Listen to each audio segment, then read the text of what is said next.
If you look at the AI sector landscape more broadly, what you've seen is OpenAI's early dominance being challenged increasingly by Anthropic. Anthropic is drawing investor interest at a valuation of $800 billion or higher, making it close to, if not the most valuable startup in the world. Turbocharging the hype is Anthropic's latest model called Mythos. Only a small number of companies outside of Anthropic have access to it, and on a limited basis. This limited release has been dubbed Project Glasswing, and all the participants include a who's who of Silicon Valley. We know that Apple, Google, Palo Alto Networks, CrowdStrike, the Linux Foundation, Amazon, they're a part of this Glasswing project. It's a highly unusual arrangement. These are fierce competitors who are trying to get the best model out there. And Anthropic is not only showing them sort of some IP that hasn't been released yet, they're allowing their competitors to potentially criticize some of the work that they did. The unorthodox rollout has generated a lot of publicity, and already there are reports of unauthorized users accessing the model. This is terribly basic cybersecurity practice 101 that was missed here. We have been hearing about this theoretical threat that AI poses to cybersecurity, and what Mythos has proven is that that threat is a reality. There are big worries that this, if it falls into the wrong hands, it could essentially lead to some of the greatest cyber risks that humanity's ever faced. With massive potential for havoc and the stakes so high, is tech's era of move fast and break things finally over?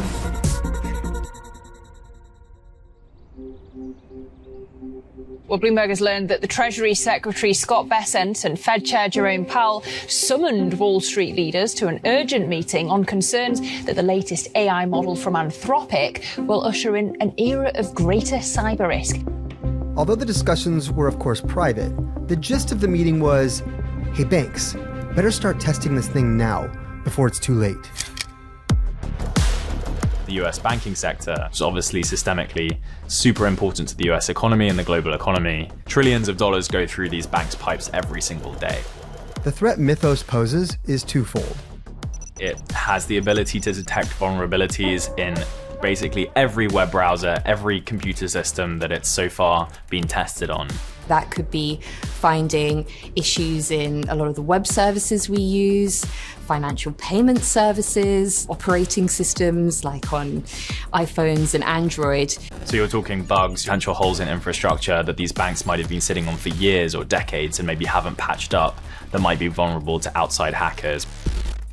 But Mythos doesn't just find bugs. It knows how to take advantage of them. You would have to kind of be able to direct it in some way, but largely it was autonomously able to go and find bugs and exploits and come up with a plan on how to actually take action on them and potentially do some harm to the product that it found the flaw in. It lowers the playing field in terms of the skill set that you need, the time it takes. You could do this en masse, and also the cost. You've seen historically that nation states might spend years and a huge amount in financial investment in creating an army of military hackers who are extremely experienced, great coders. Having access to something like this reduces the need for that at all. And it's not just nation state hackers too, it's financial career criminals, these criminal gangs that operate all around the world. The risks don't stop in the US. We've also had the central banks of Canada, now also the UK as well, calling companies together to talk about Mythos and the risks that are posed by it. The engagement that I've had from CEOs in the last week in the UK has been significant. Fear of dangerous AI and its consequences have been with us for decades and is ubiquitous in popular culture. I'll be back. But science fiction aside, the ethics of how to deploy AI is rapidly becoming the loudest debate in the industry, and it's central to Anthropic's founding. A group of early OpenAI employees left to start Anthropic with the goal of building more advanced AI systems, but in a safer and more responsible way. And that has really been their brand throughout their history. The company's MO has led to a showdown with the Pentagon, which contracted with Anthropic in July of 2025. Anthropic is really pushing back at two key points. One, to have more clear guardrails preventing AI from being used to aid in mass surveillance. And then the other being AI used to basically use autonomous weapons.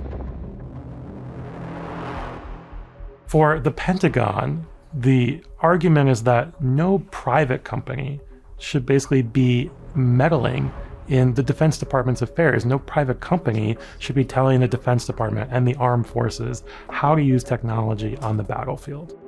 Anthropic is now in court suing the Pentagon over the Pentagon's decision to declare a supply chain risk, a very rare designation usually reserved for foreign adversaries.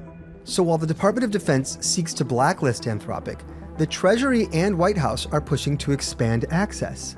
Suddenly, it feels like parts of the Trump administration are waking up to the reality that they probably need to work with Anthropic. There's really no regulatory framework around AI. At the end of the day, a private company made a choice, seemingly on its own, to withhold its model from wider release. But nobody told it to do that. That is probably the ultimate indictment on the current state of the regulatory framework, at least in the US. But longer term, if you're trying to establish AI supremacy in the world, it may not be the best idea to cut off the company that now increasingly seems like it's at the vanguard of US AI development. A flip side to all the caution around Mythos is the idea that hamstringing its rollout actually amounts to a brilliant marketing campaign. There's no way they made an AI too powerful to release. We're about to be victims of doom marketing. That helps them raise capital, and it gets people pretty hyped up. With Mythos, I think you're seeing a company that genuinely is concerned about the capabilities of its models. At the same time, is it in some way self-serving to show the world, we've built something incredibly powerful, but we just don't want you to have it? If it's bait, then from a Wall Street perspective, it's been taken. Take a look at the S&P 500 and NASDAQ. A Bloomberg index tracking AI-related companies continues to outperform both. And that's before AI darlings like Anthropic and OpenAI have even gone public. There does appear to be a race to go public right now in the AI sector. The most recent reporting that we have says that Anthropic could go public as soon as October. OpenAI is also widely expected to be vying for public offering as soon as this year, and Elon Musk's xAI might beat them both to the punch after merging with SpaceX, which is set to go public as soon as June. But the uproar on Wall Street adds pressure to prove profitability. OpenAI initially went after consumers. OpenAI's ChatGPT now has more than 900 million weekly users. That rivals the reach of a lot of large social networks. Anthropic took a different route. Their core business was enterprise customers. This brings us back to that meeting with the banks. Banks already spend vast amounts on their technology, and that's one of the reasons that companies like Anthropic and OpenAI want to partner with them already, right? These companies are already investing really heavily both in their own internal AI tech, but also in the contracts that they're signing with outside vendors like Anthropic.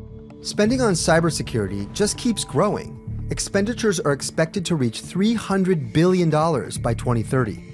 Where Anthropic and OpenAI have really excelled in recent months is building tools that automate the process of writing and debugging code. Now, Anthropic, OpenAI, and other privately held firms are trying to sort of prove that their technology is not just useful for software developers, but that it's broadly useful for scientists, for financial firms, for creatives. That's still a work in progress. The same technology that might one day lead to a scientific breakthrough will sometimes struggle with basic math. Cybersecurity has emerged as another interesting and key use case here, but it's kind of an offshoot of coding. So with Mythos, they're tapping into that hype. In their own words, the same capabilities that made AI models dangerous in the wrong hands make them invaluable for finding and fixing flaws in important software. The Mythos story is about trying to fight fire with fire. While it creates opportunities for havoc, it also promises a stronger rebuild, all while opening up a lucrative revenue stream in the meantime. Up until now, the main conversation about AI has been what's going to happen to our jobs, because so much of this technology has been to streamline back office processes, find efficiencies. But now the worries are not just about job safety, they're actually about system safety and security safety. And that takes this to another level.